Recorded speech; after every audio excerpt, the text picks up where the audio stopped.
સુજલ શાહ, પૂર્વ શહેર ભાજપ પ્રમુખ ઉમરેઠ.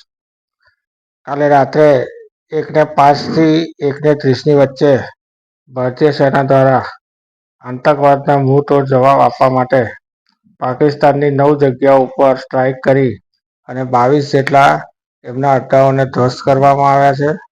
ભારતીય સેનાની આ કાર્યવાહીને અમે બિરદાવીએ છીએ અને નરેન્દ્ર મોદીજીની આગેવાનીમાં ભારત સરકાર અને ભારતીય સેનાએ આતંકવાદને નેસ્ત નાબૂદ કરવા જે પગલાં લીધા છે તે સરાહનીય છે. આ દેશની જનતાની જે ઈચ્છા હતી કે આતંકવાદ સામે પગલાં લેવામાં આવે એ આજે લોકોની ઈચ્છા પૂરી થઈ છે અને ભારતીય સેનાએ 22 જેટલા આતંકવાદીના જે અડ્ડા હતા એને ધ્વસ્ત કરી અને હજુ સંખ્યા નથી આવી પણ 100થી વધુ જેટલા આતંકવાદીઓ પણ માર્યા ગયા છે.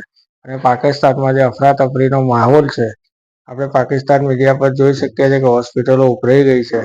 ત્યારે પાકિસ્તાન આના પરથી કંઈ શીખશે અને હજુ વધુ આતંકવાદીઓને મારી અને આપણી સેના અને આપણા દેશ પર આપણે ગર્વ કરીએ તેવી સૌ દેશવાસીઓને શુભેચ્છા.